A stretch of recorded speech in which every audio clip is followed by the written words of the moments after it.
Welcome back, guys. Thanks very much for clicking on this video. I have to admit, I'm a little bit nervous for this one. I'm going to be attempting to change my own ring and pinion. I'm going to go from 323 to 373. I've never really worked on a rear end before, and I know that it's pretty easy to mess up the setup and have your ring and pinion just eat themselves alive. So now I thought long and hard about hiring a professional to do this gear swap for me. This is not a car that I rely on to go back and forth to work or for any essential family functions. It's really just here for my own entertainment, to have as much fun for as little money as possible, and to learn things. So attacking this rear end myself and learning something along the way, even if I learn through failure, is still kind of the right approach. So I got a how-to book and I watched about 4 hours worth of YouTube videos, and I'm just going to dive on in.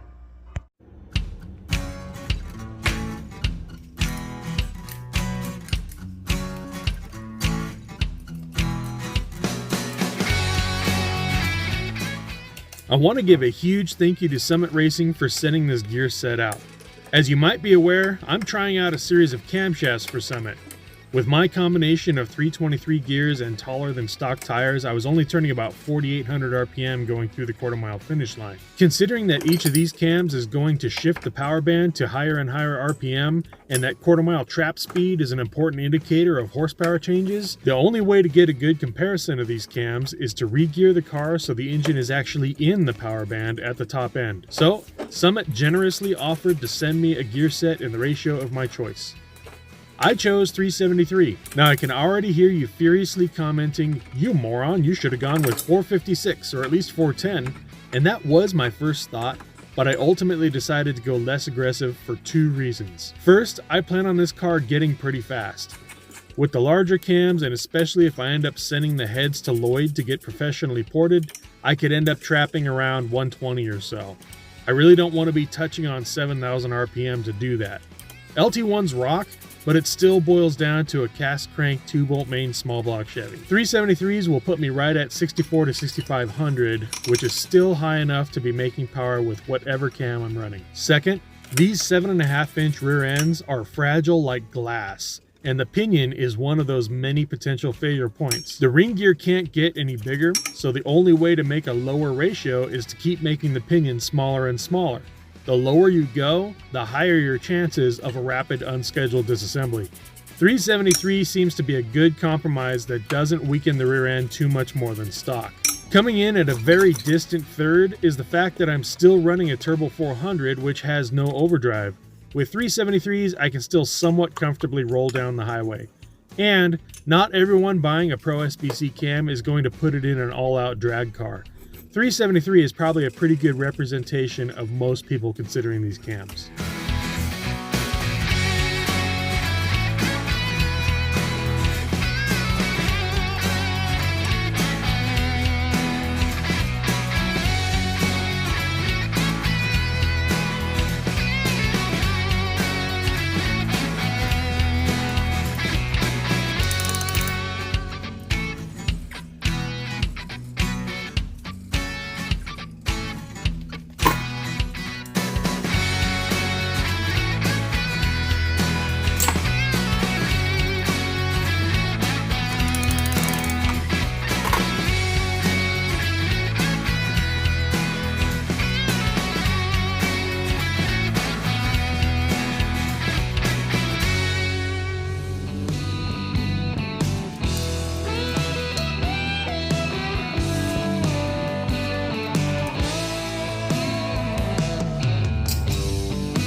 Alright guys, that's how I'm going to leave it for tonight. I'm going to go ahead and just let it keep dripping into this pan, and then tomorrow I'll pull the carrier out and we'll go from there.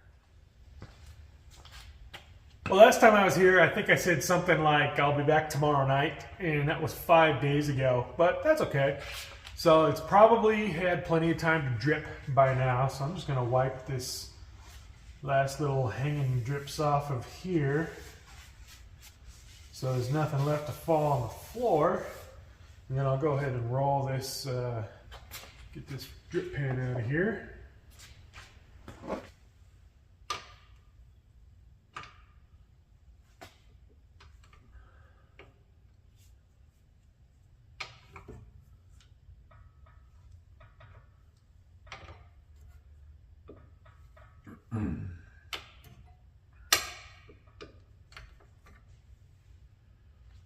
Okay.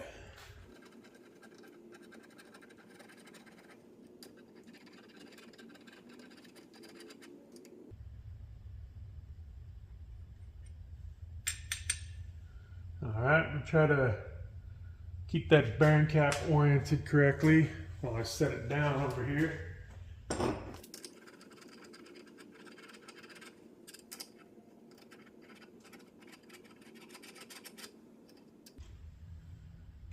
So I'm hoping this carrier doesn't just fall out of here. Set that socket down.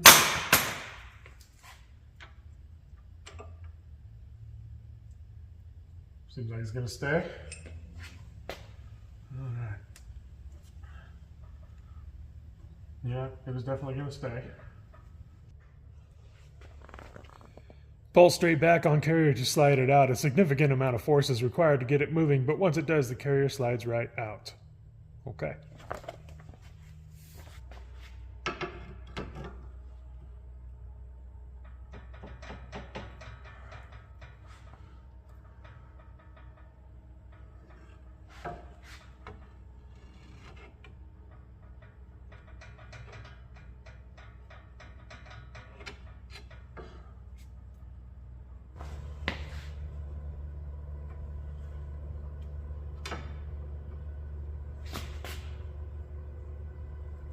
Oh, there we go.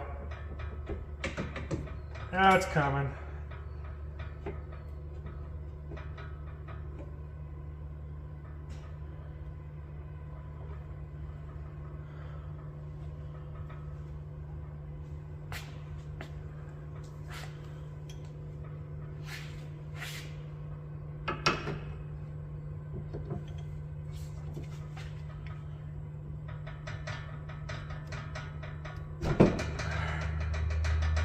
Okay, gotta lose the shims.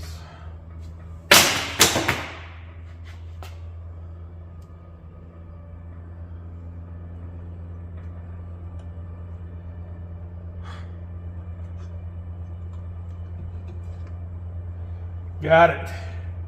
Got those shims and got those shims. I'm gonna go set this down. All right, got my shims marked so I can't mix them up. All right, I went ahead and put the bearing caps back in before I forget which way they go.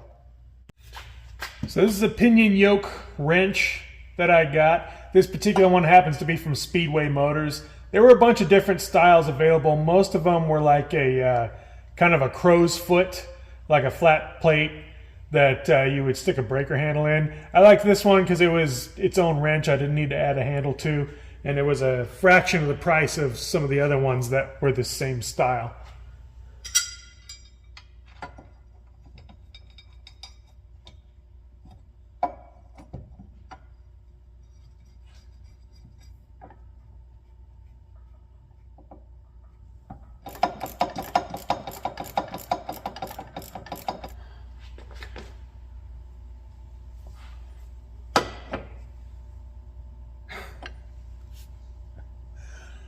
Well, first problem with that tool is the hole is not big enough for the socket.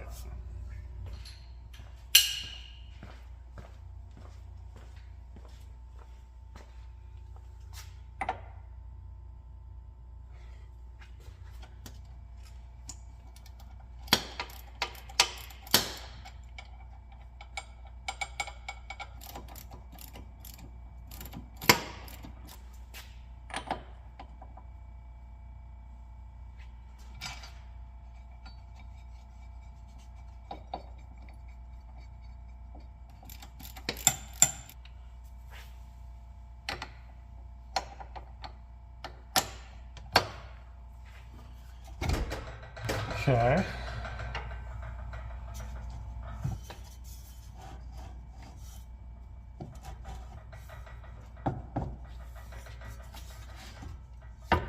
There. All right. Now it's not pushing on the drive shaft. Oh, that turned way easier than I expected.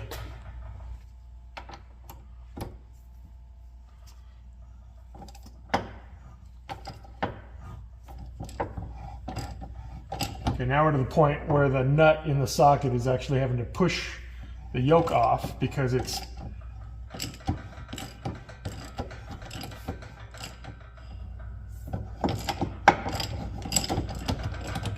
the nut's off.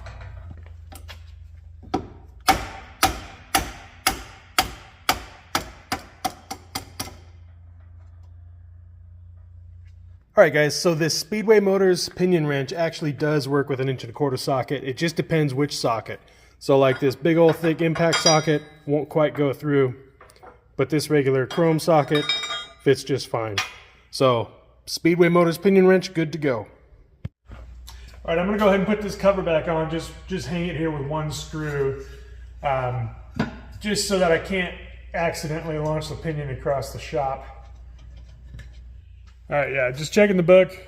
It's just showing smacking it out with a hammer, you know, a nice soft hammer. I've got a brass drift I'm going to use.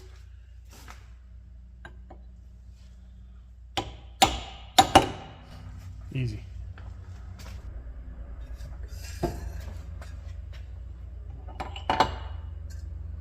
And there it is.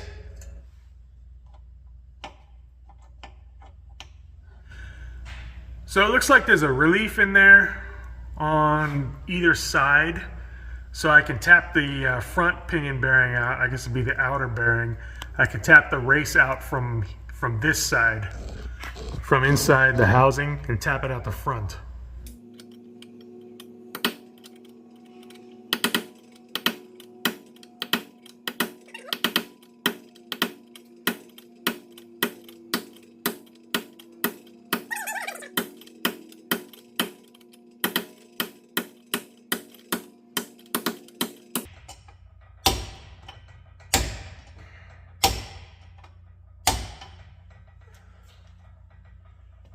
I can see more of the bearing, so it has to be going. Just like that. So there's the outer bearing, outer race of the outer bearing, and the seal. Well, if the factory was nice enough to give us access to the back of that race, yep, this one too. I think I'm going to have to pull the drive shaft out. I didn't want to do that because it'll puke transmission fluid, but it is just really in the way. Well, maybe I can zip tie it up further. Oh, that's bright. That was so smart. Maybe I can zip tie the drive shaft up further up in the tunnel, probably to that emergency brake bracket.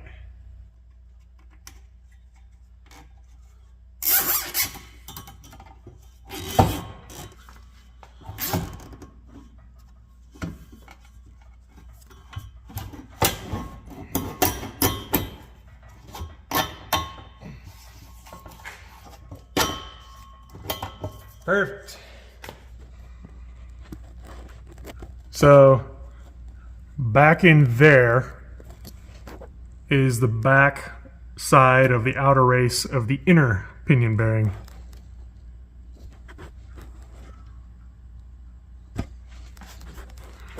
So you can see these two relief notches where I was able to tap this one out the front. It looks to me, if I move the light a little bit, it looks to me like there's that same setup for the outer, inner bearing outer race as well.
Gotta be almost there.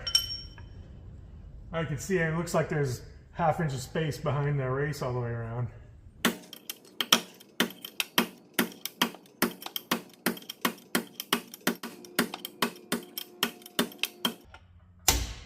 There we go.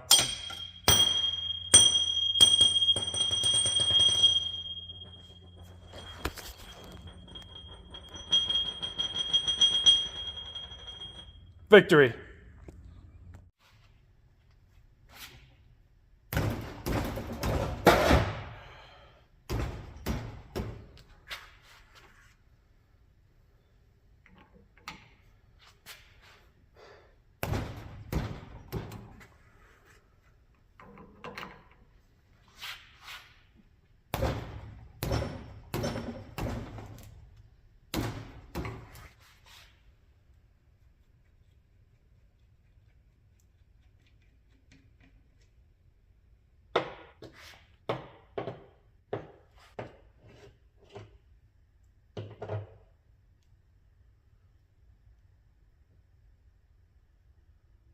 All right, the book says to separate the ring gear, you tap around the outside of it with a hammer.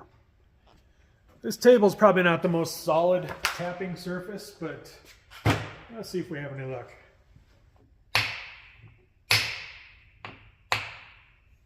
This, I think this reluctor ring is part of the carrier, so I don't think it goes with the ring gear. Just occurred to me I could tap on the bolts.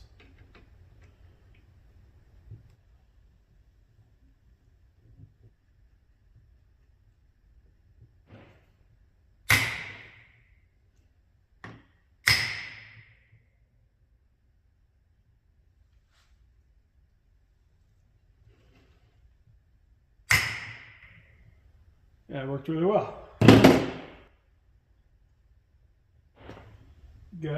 Got a nice gap started.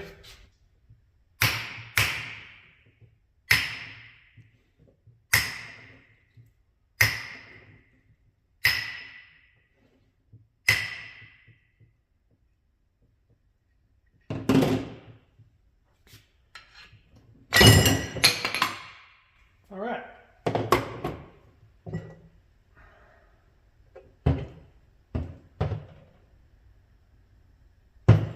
Alright guys, I got a little bit of extra time before work this morning, so I'm going to use AutoZone's finest loan out bearing race driver and try to get those new pinion bearing races in. And it looks like I'm going to have to scrub up on these things a little bit first because I don't want to add any junk into my brand new bearings. So the bearings I'm going to use are in this Yukon overhaul kit. And it looks like, most from the markings on them, looks like they're all Timken bearings, which I think is pretty good.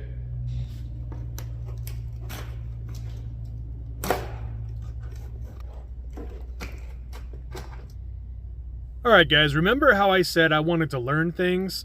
Well, installing this pinion bearing outer race turned out to be one of those learning experiences. It turns out it takes a certain threshold of force to move the race in its bore. What I mean is, say it takes 100 foot-pounds of kinetic energy for the race to move, hitting it with 99 foot-pounds isn't going to move it, and hitting it 1,000 times with 99 foot-pounds still isn't going to move it. My problem is that this OEM Tools driver is way too short to stick out of the housing, which makes it difficult to hold it and hit it with the hammer. So I slipped a 1/2 inch drive socket and extension over the driver and hit that instead. But the stack up of 3 different parts wasn't solid enough to deliver the blow to the race. I hit the extension pretty dang hard, but the joint between the extension and the socket and the joint between the socket and the driver had just enough slack to absorb just enough of the shock of the hit that it didn't move the race. I tried reaching in and awkwardly holding the driver tool, but I didn't have enough guts to really swing on it with my fretting hand in the housing waiting to get crushed. So I ended up poking an extension against the head of the drive tool to hold it in place, and now that I wasn't in any danger, I went full John Henry and the race went right into place with just a few hits. Alright, that's solid. One race in.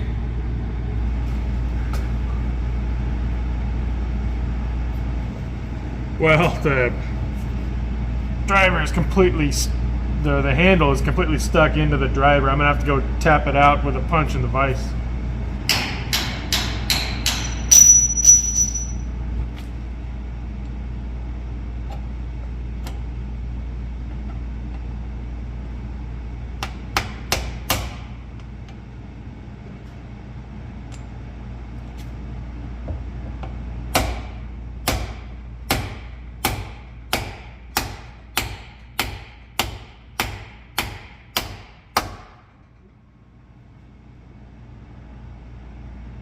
Alright, that obviously got solid. The torque arm right here, it's easier for me to drive a little bit crooked than straight, so I'm going to just give it one or two more, make sure this tool's totally seated in here, try to give it one or two more really straight hits, just to make sure it's totally square.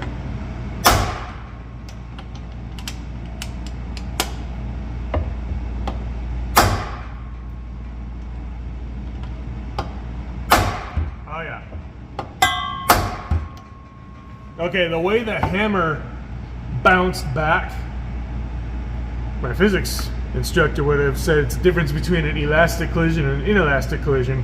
But anyway, the hammer just completely bounced back like there was nowhere anywhere else for any of the force to get absorbed. So that tells me that race is totally seated. All right, outer pinion outer race is in. So the race driver left that ring in there, but that's just like a grease mark, so there's no damage to the race. Alright guys, huge thank you to Summit for sending me out this ring and pinion. This is Summit 741011 ring and pinion GM 7.5 373. So I believe this ring gear should be an interference fit on the carrier, meaning it should not drop on without some heat. Yeah, and that looks to be the case. Let's see if this ring gear has enough surface area to trigger the induction cooktop.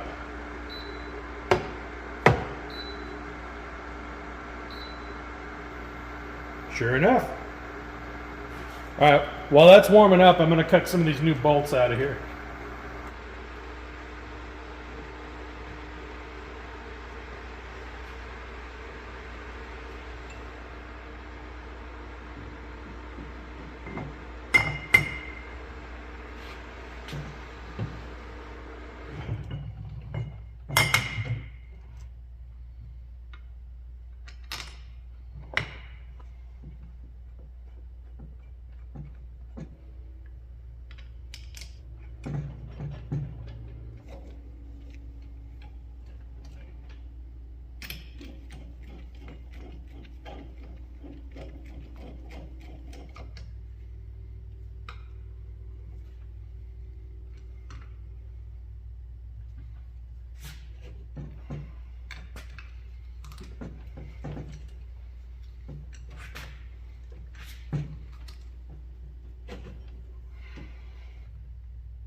That's got to be seated on there. So let that cool, and then I'll install the rest of the bolts. I'll clean the holes out real well and install them with some Loctite, and then reinstall those first two with some Loctite as well.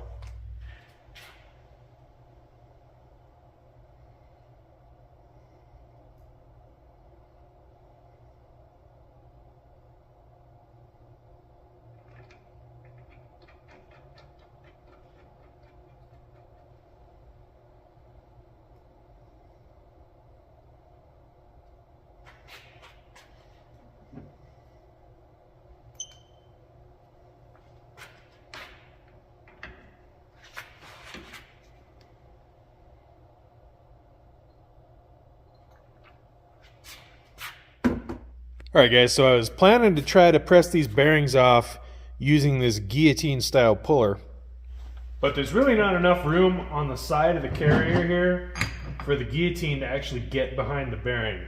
It'd be best if it could actually get all the way behind the inner race, because that's what we're trying to slide off, but it barely even catches behind the cage.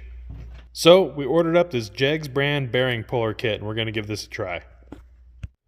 So here's the smallest collar in that bearing puller kit, and you can see it perfectly fits behind the cage of the bearing, but it still doesn't get behind the inner race.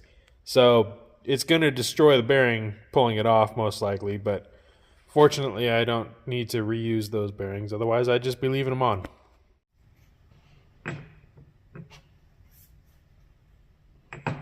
Yeah, it's going to be that side.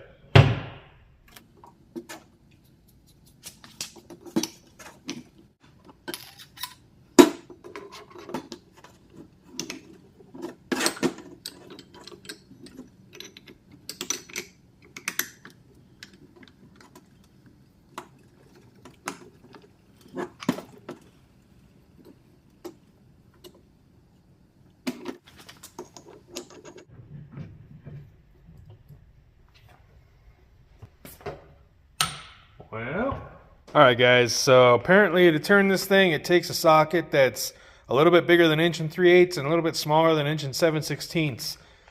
It's probably like a 34 or 5 millimeter. I'll have to go on the Jegs website and see what it actually calls for. But I'm going to have to bring that tomorrow night before I can make any more progress on these bearings.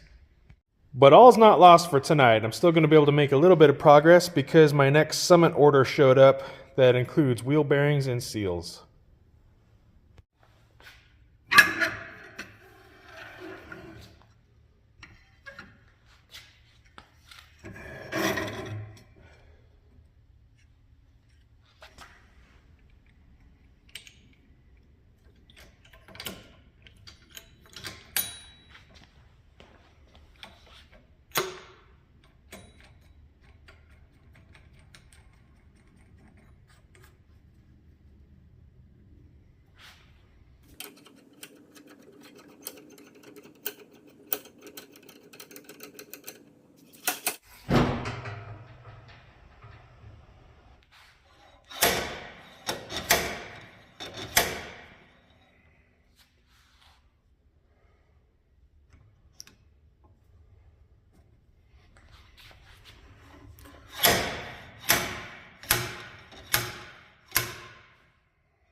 Got it.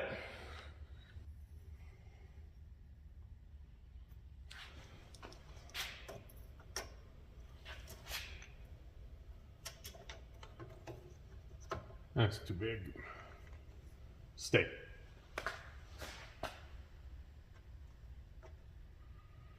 Once again, it would be nice if there was a size between sizes, but I think that'll be okay.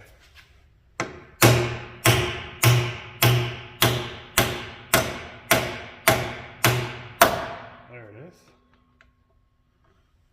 Let me just get one more.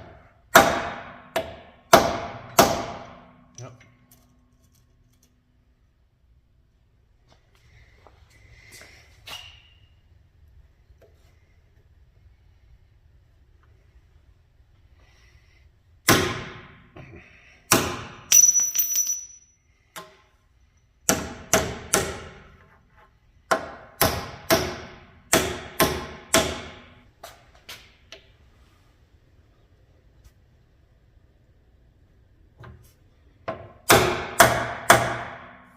Perfect.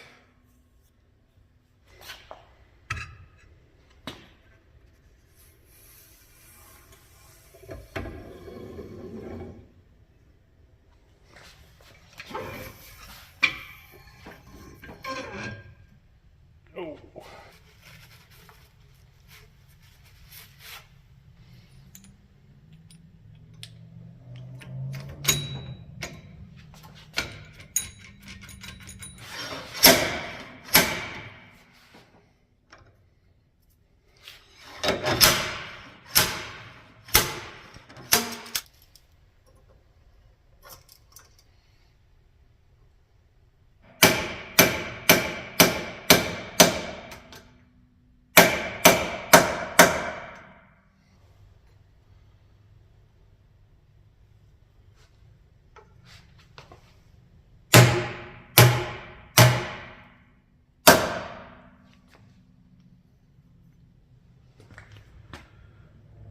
All right, new wheel bearings and seals are in.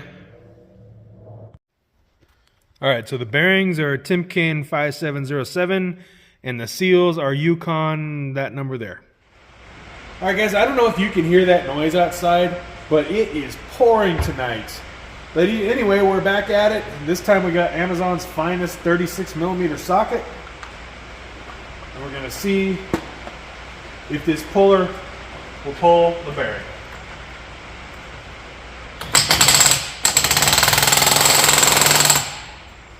And a little more torque than that.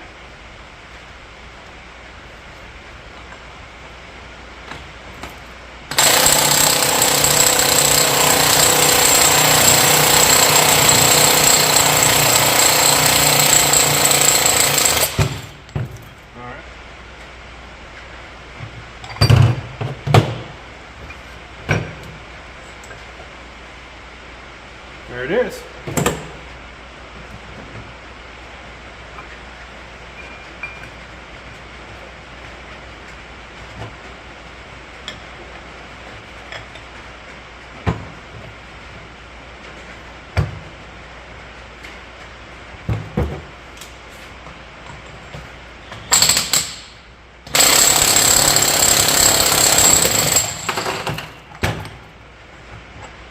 Crap. See, that's why I didn't like this design where it doesn't actually get behind the inner race. This just broke the bearing, so it left the inner race on the carrier.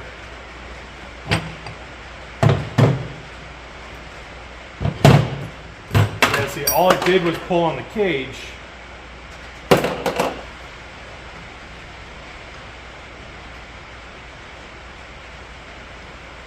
Well guys, now that that bearing's broken, I can get on this other lip of the inner race here with the guillotine puller, and I can use that in conjunction with this pushing pin from this puller. So we got kind of two pullers to make one. And we'll see if that works.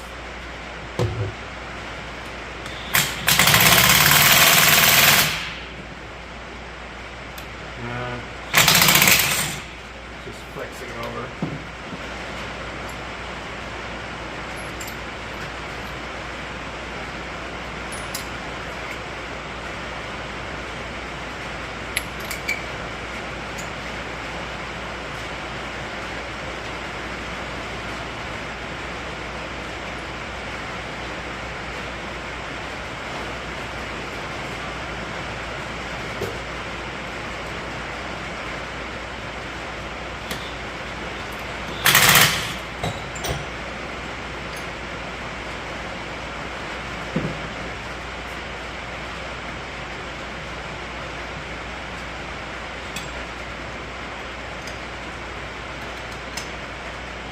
So what happened that first time is the guillotine came off of the lip on the race.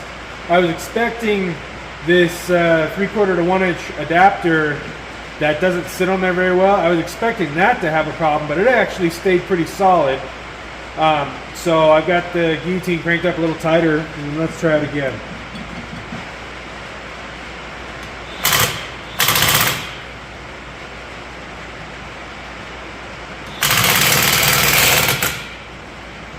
Okay, so that's obviously got some tension on it. I think I might try to heat that race.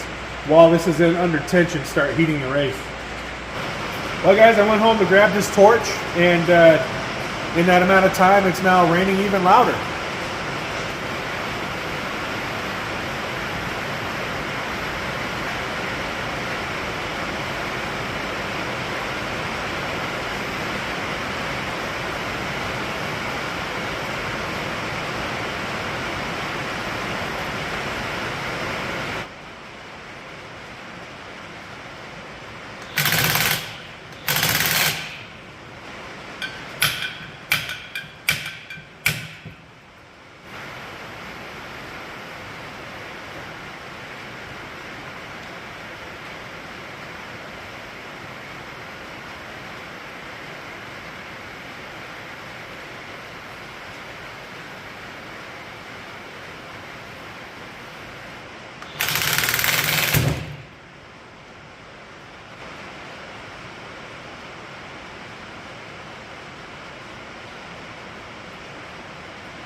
So this is going to be the same problem.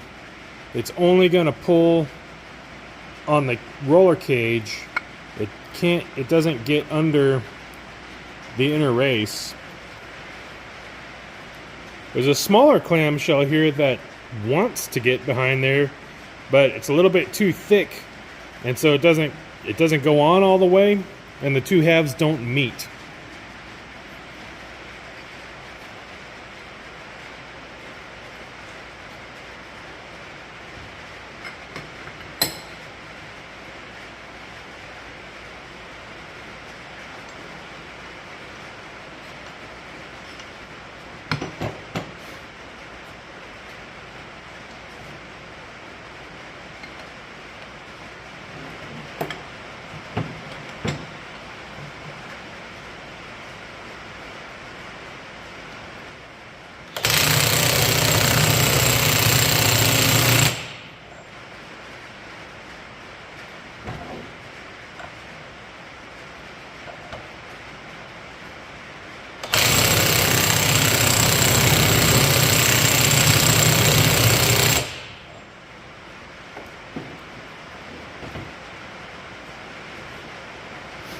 Well, seems to be pulling the bearing off.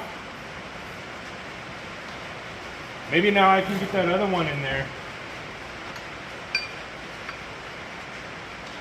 and actually pull it off by the race like it's supposed to.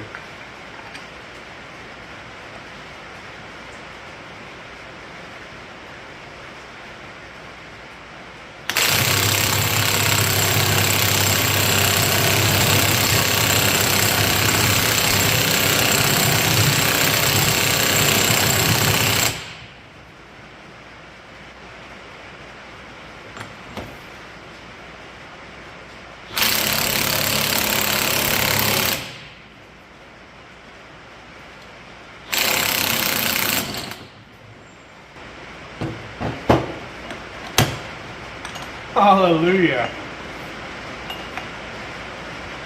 All right, 2 out of 3. All right, guys, got my old pinion bearing and my new pinion bearing. These are the inner pinion bearings, the one that gets pressed on with the shim. And because it gets pressed on with the shim, I'm gonna take the old one and flap wheel out the middle of it to where it can just slip on and use that as my setup bearing. But one problem people run into is they'll use their old bearing or another bearing or some sort of setup bearing and get it just right, get a perfect pattern and backlash and everything. And then they take that one off and they press on the brand new bearing, and it turns out to be just a slightly different thickness just because of the manufacturing tolerances or 2 different manufacturers of bearing. And that setup ends up being wrong because they set it up on the old bearing, not the new bearing. So what I'm gonna do is measure them and make sure that they actually do stack up the same. So I've got my old outer race here and I'm stacking it up on this carrier bearing outer race just so that there's plenty of room so that the bearing doesn't actually bottom out on the table, which would mess up the measurement. So I'm just going to drop that in, make sure it's sitting in there the right way, and just gonna, this isn't going to be a perfect measurement, I'm just giving myself an idea of whether they stack up the same. And put that caliper real vertical.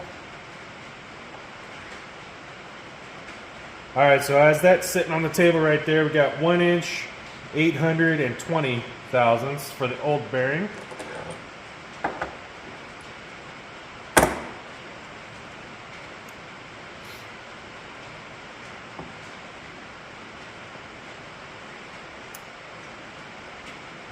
One inch, 819 thousandths.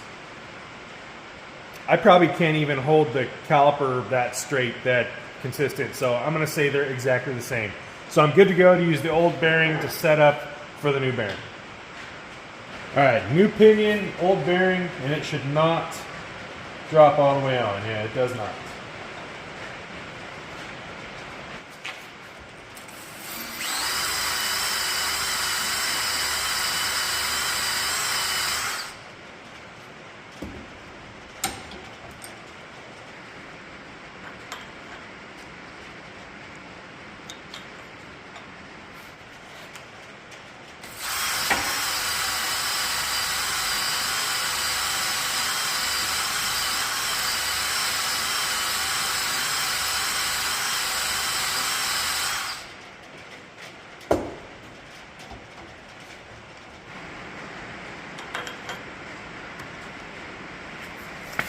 Nope.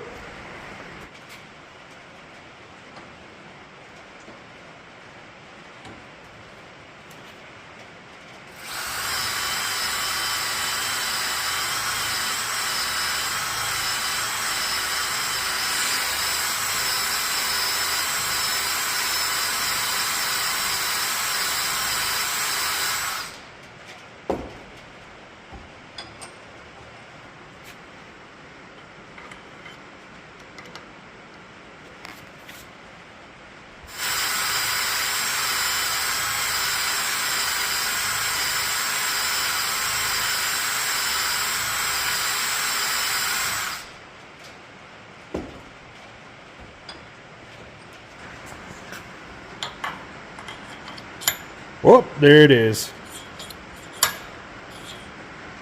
Alright guys, so these gears had like a sticky grease on them. I don't know if it's leftover cutting fluid from machining that just dried on, or if it's like a rust preventative, kind of a preservative that it gets put on there before they get packaged. But either way, it was a lot like Cosmoline, if you happen to be familiar with Cosmoline. But anyway, I scrubbed it down with some alcohol, same thing I did with the ring gear before I mounted it on the carrier, and it cleaned up just fine. So got a nice clean pinion, and this is the 28, I assume this 28 thousandths, the shim that's marked 28 that came off of the original pinion. And then my setup bearing that I also washed out so I don't have all that sanding debris. So it's nice and clean. I don't introduce that into my rear end. And so now this is ready to go into the housing for the initial try at setup.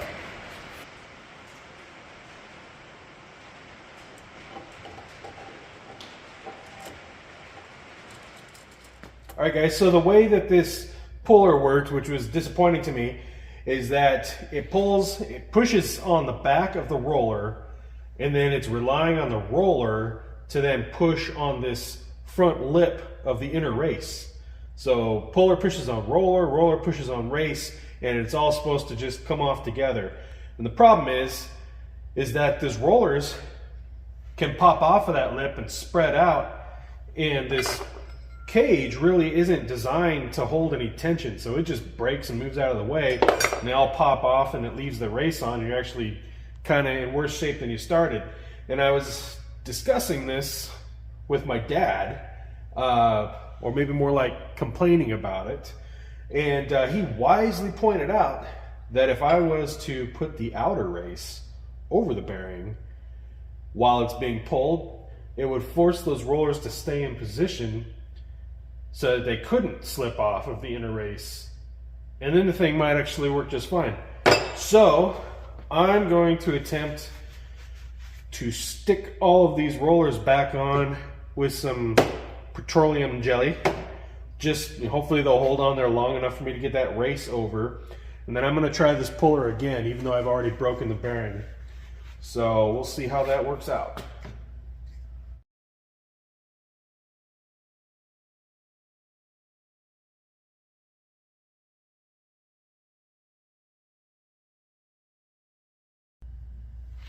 All right, I'm gonna call that good. So the cage would have kind of spaced them all out. Obviously it's not on there, so I've got them grouped in kind of bunches around there so that they'll hopefully kind of hold themselves straight.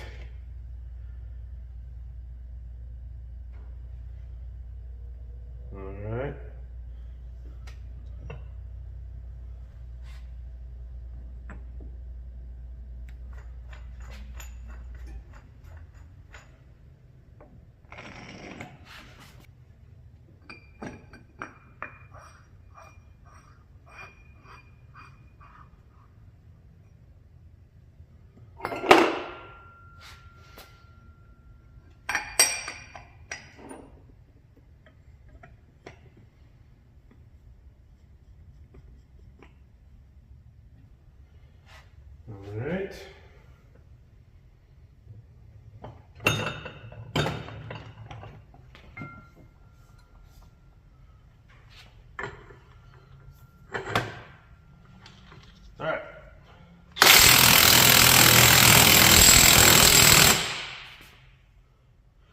Man, I'm almost afraid to be optimistic, but I think it's coming off.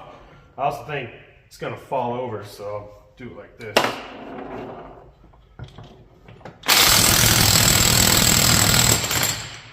All right.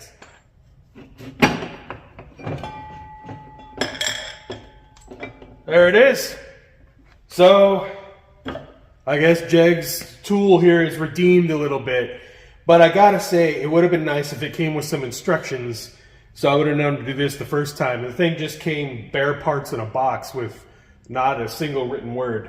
But now that I know that you gotta keep the outer race on, it actually works really cool. Heating up this bearing is probably completely unnecessary, but I just like to make everything as easy as possible.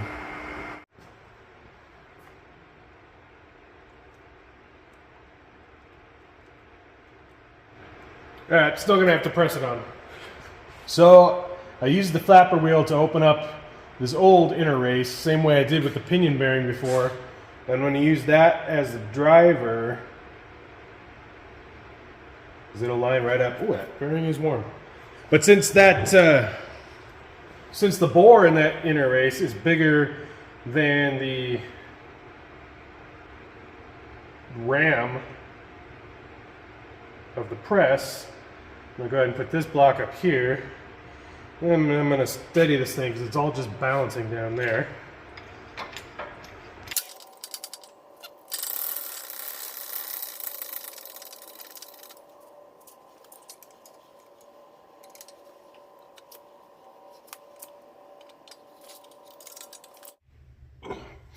Shouldn't be so nervous about this.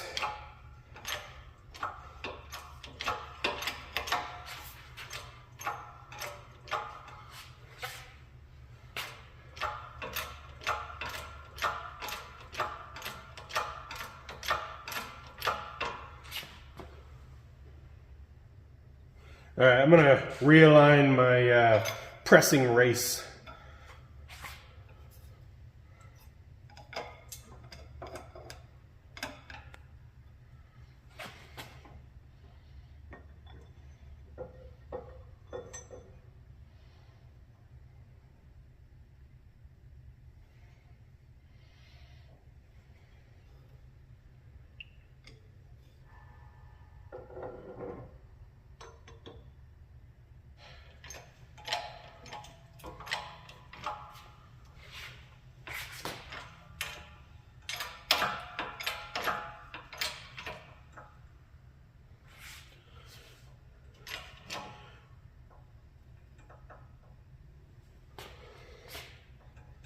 Well, that got hard, but take a closer look here.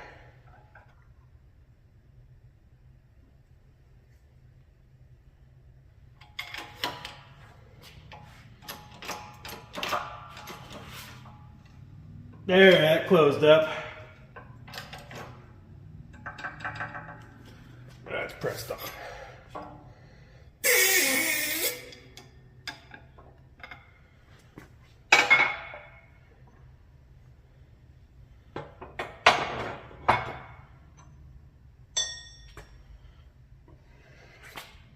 Perfect, yeah, that initially the jet got hard, but I could still see daylight behind the bearing.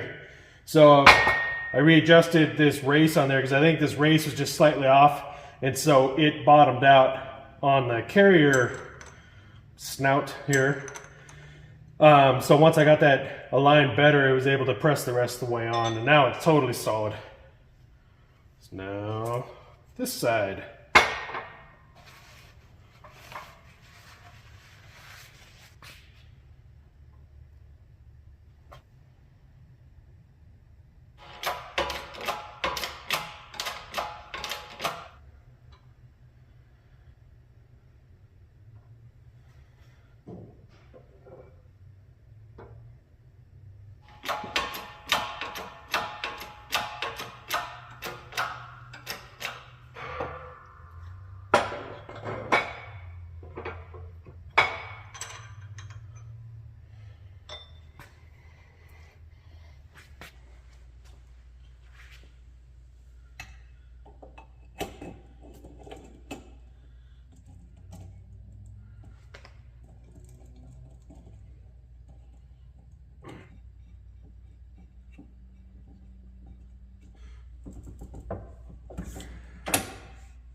All right, so I can't feel any lash.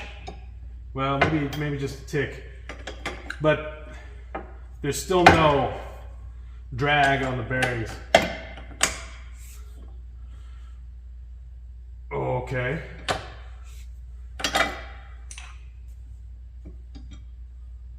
All right, let's see what that's like. Got a 1/4 to 3/8 to 1/2 inch adapter. All right, so that is taking 8 inch pounds.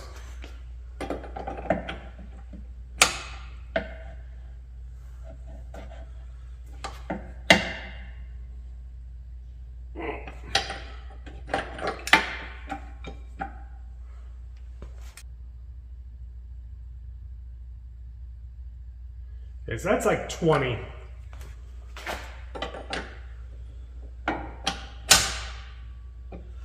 All right, I'm gonna back it off just one little. All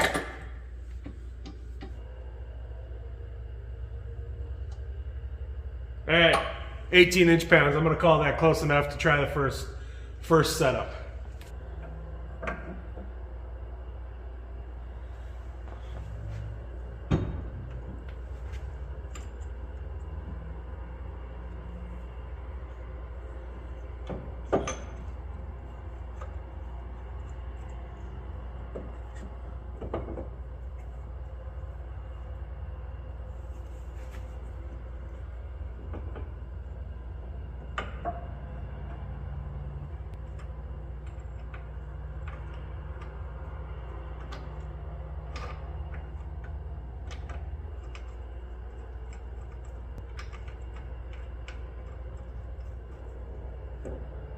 Alright, so with that one bearing cap on there, it shouldn't fall out on the floor.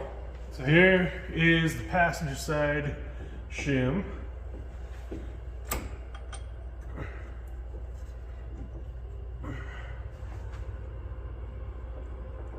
Okay, so it turns.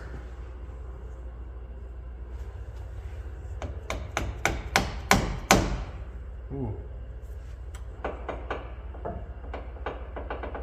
Okay, it's got some lash, which means that it's not totally mashed in on the pinion, so that's good.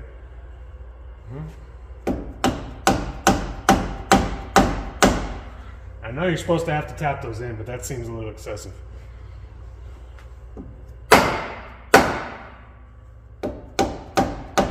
Yeah, that might be too much.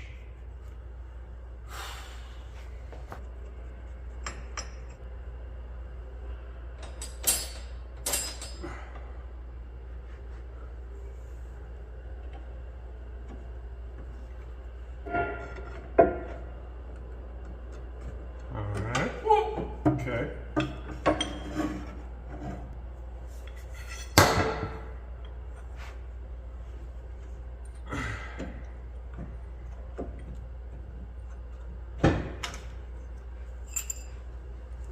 So it seems like the shims that came out should go right back in with the same carrier, but it's not the same bearings. So I'm thinking the new bearings stack up just a little more than the old ones did, so this shim ended up being really tight. I know you can't feel it through the video, but I was tapping pretty good and it was not moving and it was binding up pretty hard. So I'm going to measure this shim, this passenger side shim, and try to make a stack up of the new shims that's probably like 2,000s less. See if I can get that in. All right, so the main one with the little pilot shoulder is 101 thousandths. Then I have 3 of the small ones, which are 8 thousandths, so that's 24. And then this one that goes on the other end here, that is 106. So we got 101 and 24, so that's 125 plus 100, so that's 125 plus 106, so that's 225. It's going to be 231. So this is 7 thousandths smaller than the original one was. And it's 5 times more parts to hold. So that's totally better.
All right, that's about 5.5 thousandths. The book says 6 to 10, so that's like almost 6. I'm gonna call that close enough to run a gear mesh pattern. But let me check it on a few other places on the ring gear, make sure it's not a bunch of run out.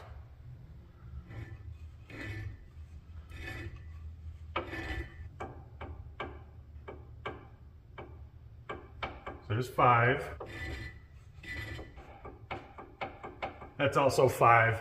Okay, well, no real run out. That's good.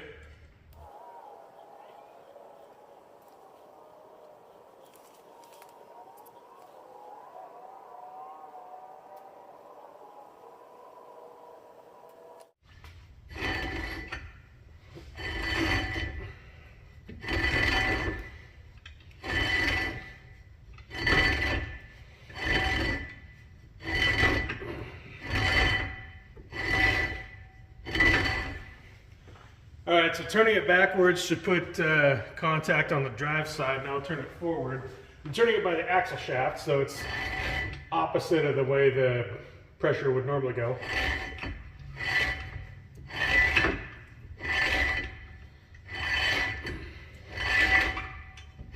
If you hear that grinding noise, it's just this brake caliper hanging against the rotor from how I have a zip tied.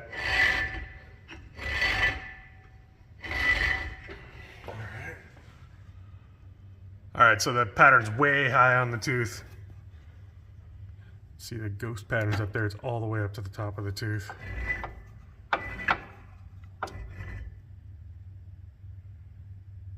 So it's pretty centered between the, I guess that's the heel and toe.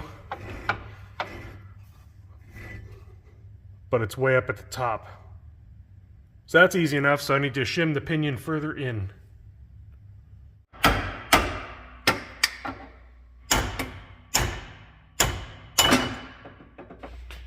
Alright guys, so never having done this before, I don't really have a concept of how much to change the shims in order how much to change the wear pattern.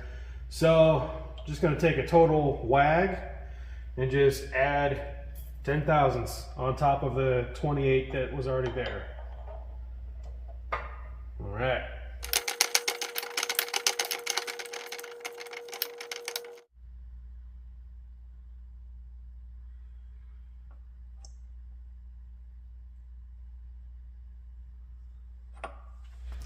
All right, guys, so my backlash was already a little too tight. It was 5, which is not in the range of 6 to 10. So now that the pinion is pushed even further in, it's going to be engaging more with the ring gear, so that'll make the backlash even tighter. So I'm going to have to shim the carrier over further away from the pinion. So these are the original shims. The driver's side one is 244 thousandths, and the passenger side one is 238 thousandths. So if I just move this one to that side, that'll be 6 thousandths less on the driver's side. And then what I can do is just add another 8 thousandths shim to my shim stack for this side. And so that should make it 2 thousandths tighter than I just had it. And it should move it 6 thousandths that way. All right, I found one that measures 6 thousandths, which is perfect because that's how much I'm reducing the driver's side shim by. So if I add this to the passenger side shim pack, it'll keep the preload the same and move it over 6 thousandths.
Three.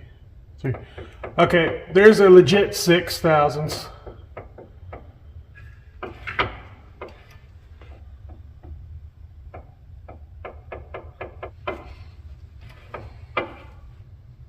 More like 7 right there.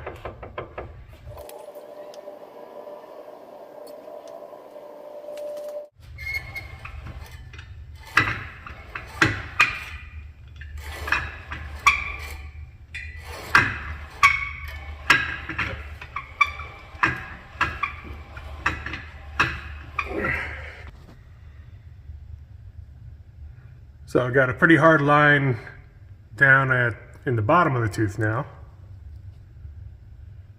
So that was adding 10, going from 28 to 38. So we'll try to go right in the middle at 33. All right, guys, so I measured out all my pinion bearing shims here. My target, I was going to go for 33 thousandths. Looks like I can either go 19 and 15 for 34 or 17 and 15 for 32. I don't think there's another way that adds up to 33. I think I'm going to go 19 and 15 for 34.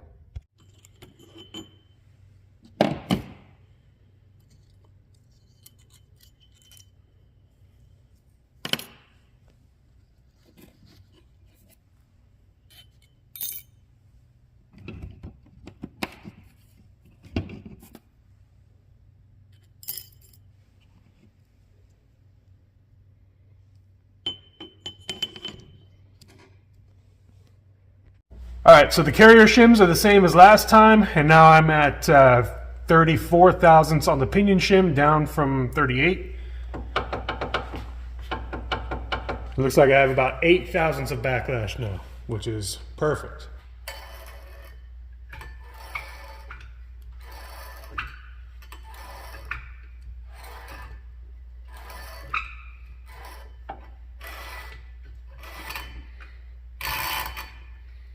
All right, I think it's too high. I don't know, that doesn't have a super hard line on either side. Maybe I'll mark it in a fresh spot.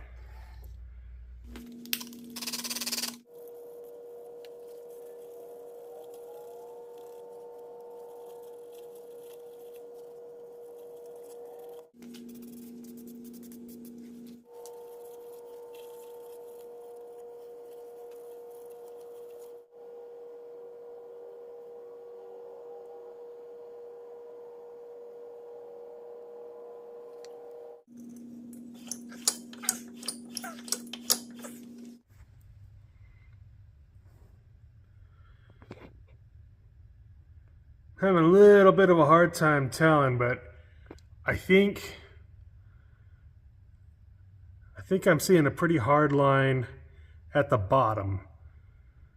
So I think it's probably just a little bit deep. So that was 34, so I'll probably try the 32 next, which is the 15 and the 17. All right, 17, 15.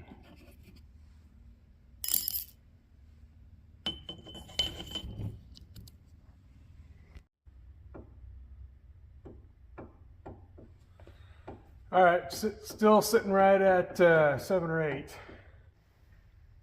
All right, guys, it's definitely getting closer. So looking at this pattern here, the shape of the marks, so looking at it, the shape of the marks here is getting kind of like the ends of the football sort of are getting pretty symmetrical. It doesn't like taper down to one side or the other. It kind of tapers to the middle, but there's still this pretty hard line at the bottom. So, and then kind of looking at the ghost pattern up here, I think the shape looks generally pretty good, but it's still, try to get to where phone can see it. It still just cuts off pretty straight and hard at the bottom. So I think that might mean the pinion is still just a hair too deep. So this was 32 thousandths of shim, if I recall correctly from last night. I think I'm gonna pull it out and see what 30 looks like, because that's the next closest that I can go with the shims available, and go from there. 17, 13. Pretty sure that still adds up to 30.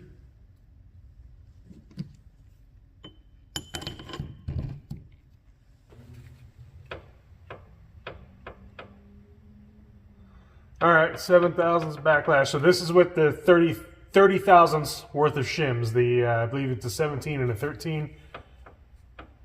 And I've got 7 thousandths backlash, which is great.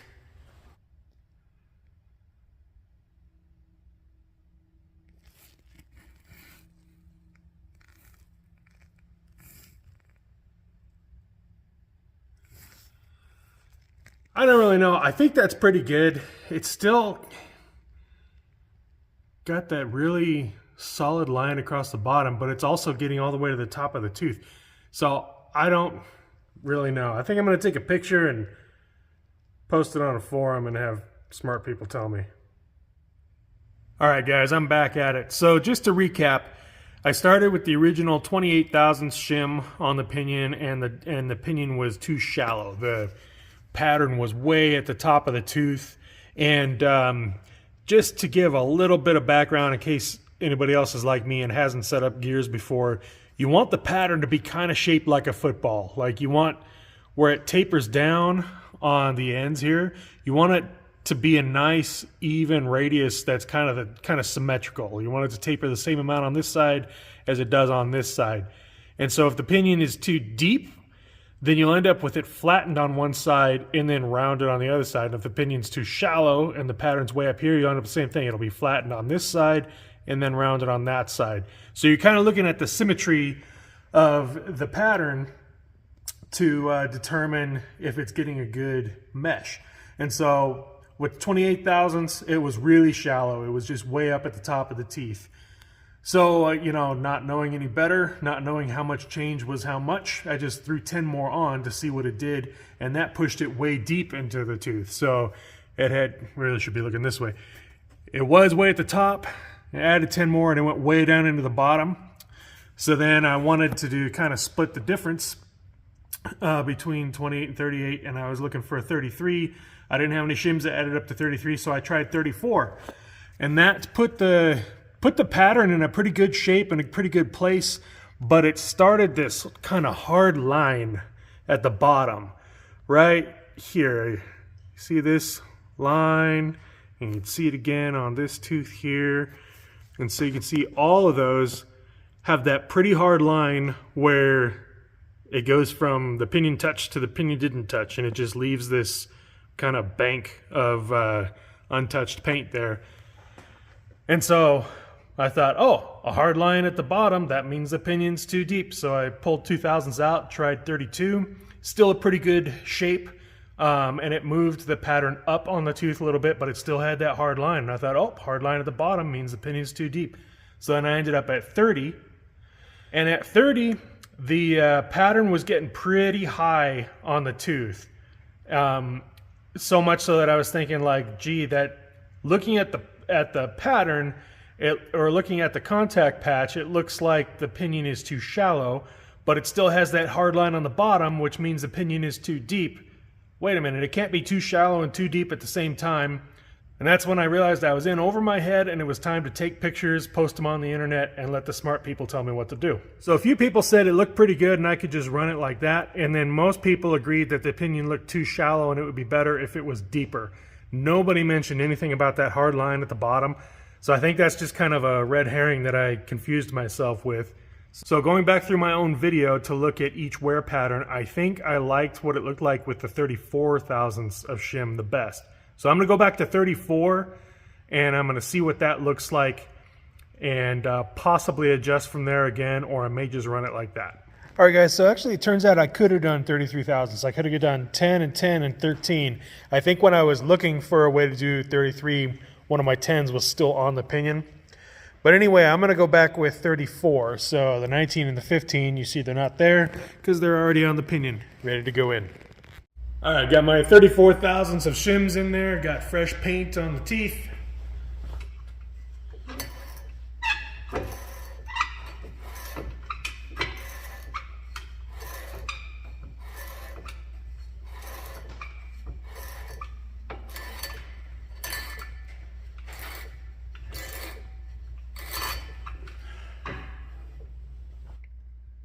There's my current pattern with 34 thousandths on the drive side of the teeth. I think I'm going to go with it. Alright guys, I feel pretty good about that 34 thousandths of shim. So I've got the bearing heating up on the hot plate over there. I'll probably still have to press it on. I think there's a pretty good interference fit between the pinion and the bearing, but I figure if I heat it up a little bit, helps me put a little bit less pressure on it. That's probably all good. Hey, it went right on. All right, that's probably 1 minute, and it's already, the bearing's warming up the pinion's cooling down the bearing enough to where it won't slip back off. So while it's still pretty warm, I'm gonna go ahead and put some pressure on it with the press.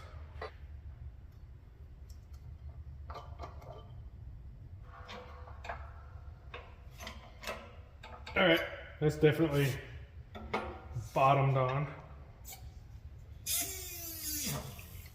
All right, got the new pinion bearing on. All right, so I'm just gonna kind of pre-oil this bearing a little bit. Gonna try to without making a huge mess.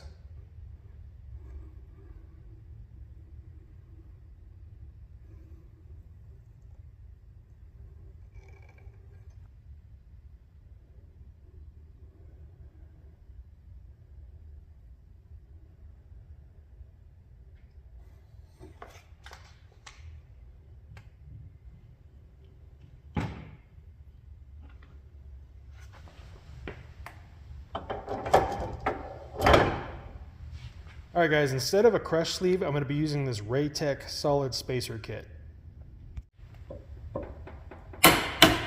Okay, so the way this works is you start with enough shims that you know it's going to be more than you need so that you don't crush the bearings down.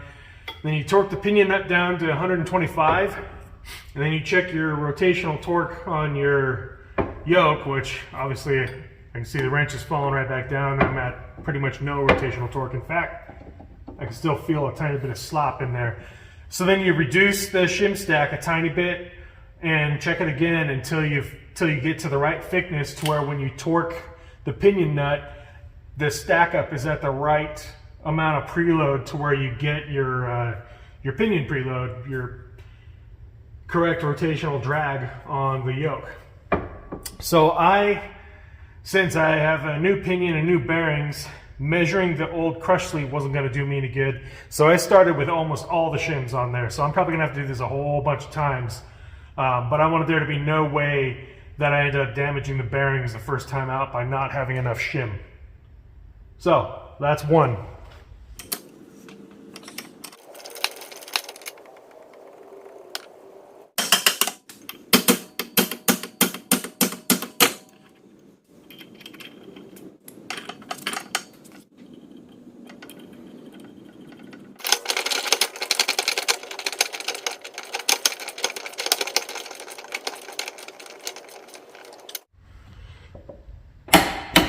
$125.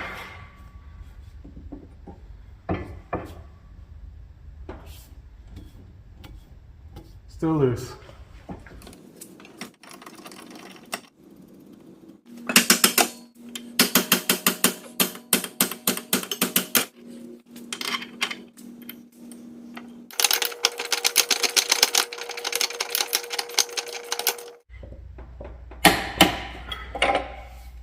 Well, there's at least no more slop, and I can just begin to feel the slightest bit of drag, but it's nowhere near 15 inch-pounds yet, so I'm gonna keep going.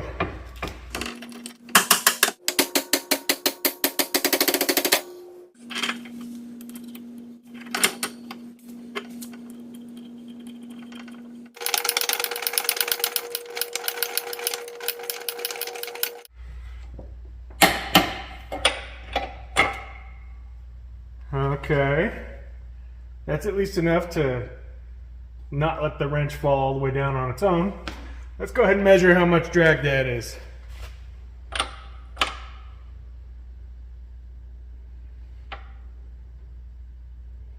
Okay, it's about 8 inch-pounds.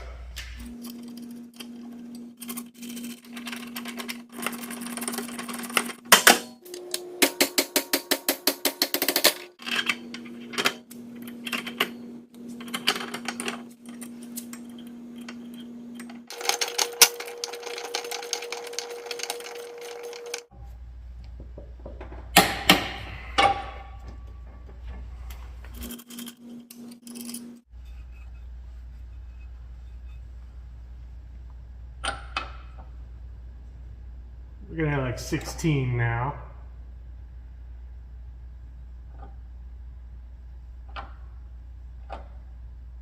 Yep, I think that's a perfectly good setting there.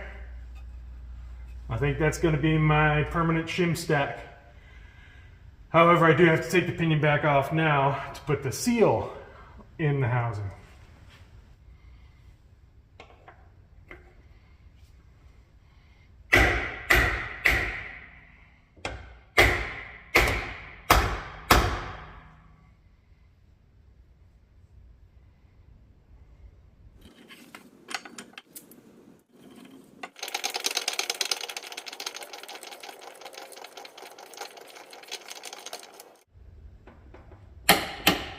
Alright guys, so I've been using the old pinion nut this whole time so that I wouldn't wear out the crimp feature on the new one. So now that this is the last time that the nut's going on, I'm going to go ahead and put the new one on.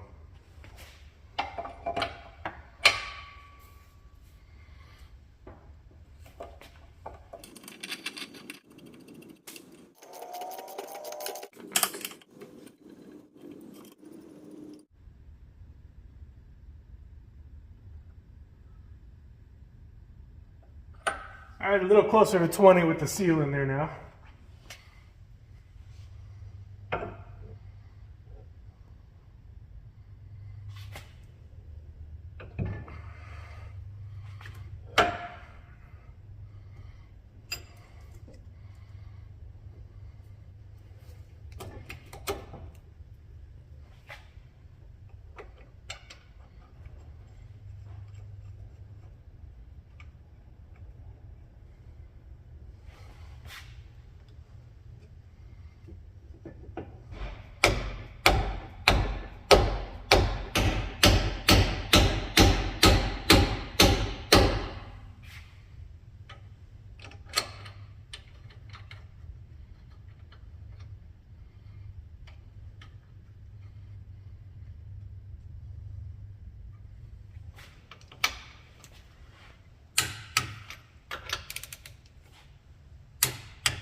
All right, so there's about 7 thousandths backlash, so that's perfect. All right, guys, so the carrier bearing shims are supposed to go in very, very tight. And what they're doing is they're putting a preload on the carrier bearings just like we put a preload on the pinion bearings. And the book says that basically you cannot put too many shims in. If you can get them in, it's not tight enough. Most references I see say that they need to be very, very tight. But nothing really gives anything quantifiable, which is kind of tough for me because that's how my brain wants to work. And I did see LSX Motorsports did a gear swap and had a set of carrier bearings fail, and he attributed that to too much preload on the bearings. So that tells me you can't just go tighter and tighter as much as you can get, that there actually is a such thing as too much. So I wanted some way that I could actually determine what the right preload is. So I clicked the Ask a Question button on Summit's product page for the carrier bearings, and I asked, how do you know when the shims are tight enough? And I got a nice quick reply from Austin at Summit Customer Service, who says that when the rotational torque on just the pinion is set at 12 to 15 inch-pounds, then when you add the carrier with the correct shims, the total rotational torque should be 40 to 45 inch-pounds. Perfect. So now I have a way to determine if my shims are tight enough.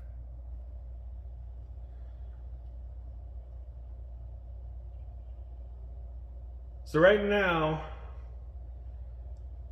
I'm in about 25 to 28 inch-pound range for both the pinion and the carrier together. So I need to shim just a little bit tighter. All right, guys, I'm gonna attempt to add 2 thousandths to each shim stack. So this is my passenger side shim stack there, and the little ones in the middle I measured to be 12 thousandths, 8 thousandths, 6 thousandths, and 10 thousandths. So I'm going to take the 10 out, and then I'm going to add a 5 and a 7. So I'll be taking 10 out and putting 12 in, which is 2 more. All right, passenger side shim stack is back together with plus 2 thousandths, and I just measured my driver's side shim stack at 8, 10, 10, and 7. So I'm just going to take the 2 10s and the 8 out and put one of these 30s in. So 28 out, 30 in, plus 2.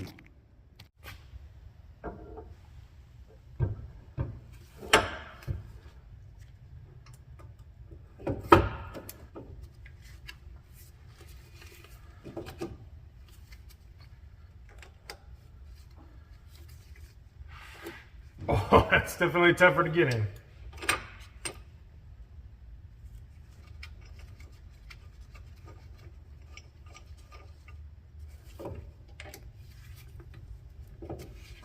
Oh, good.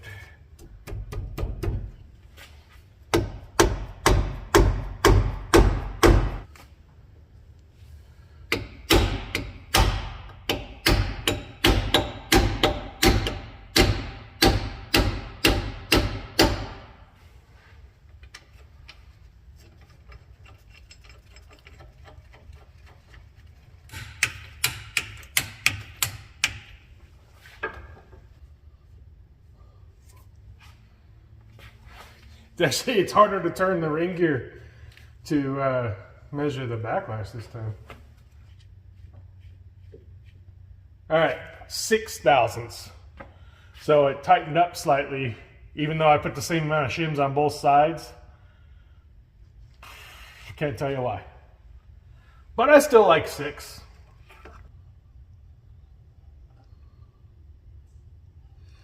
All right, there's 30. So I guess we need more shim. All right, guys, so my driver's side shim stack right now is a 30 and a 7.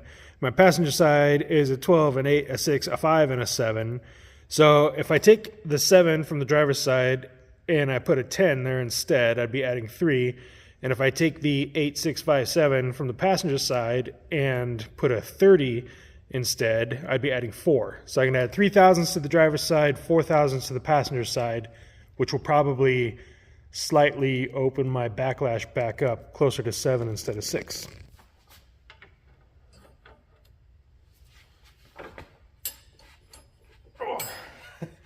I tell you guys, that's way tighter than the original one was the first time I took the carrier out. I mean, this is a pretty good sized bar.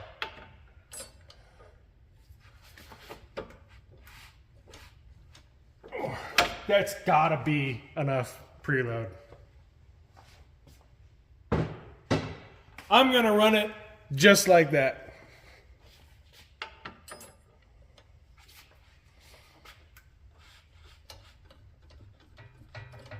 Yeah, it's not coming out.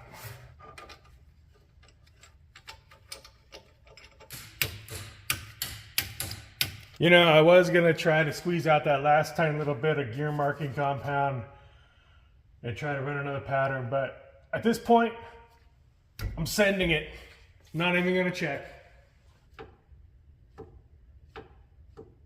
All right, there's about 6 1/4 thousandths. And that is what it's gonna be. Well, I think that's all of the thinking parts of this job, and all that's left now is just putting everything back together.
Alright guys, I think everything's together except it needs oil and wheels, and that'll be tomorrow night.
hours, moving under its own power with its new 373 gears.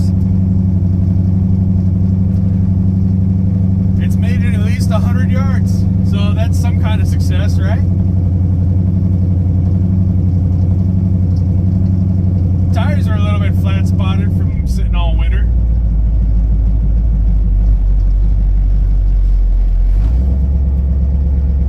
So with these new gears, just reading on the info sheet, it says that they need a while to break in of just kind of gentle driving at first, not a lot of torque. You know, it says no towing, but I'm taking that to mean no quarter-mile runs also.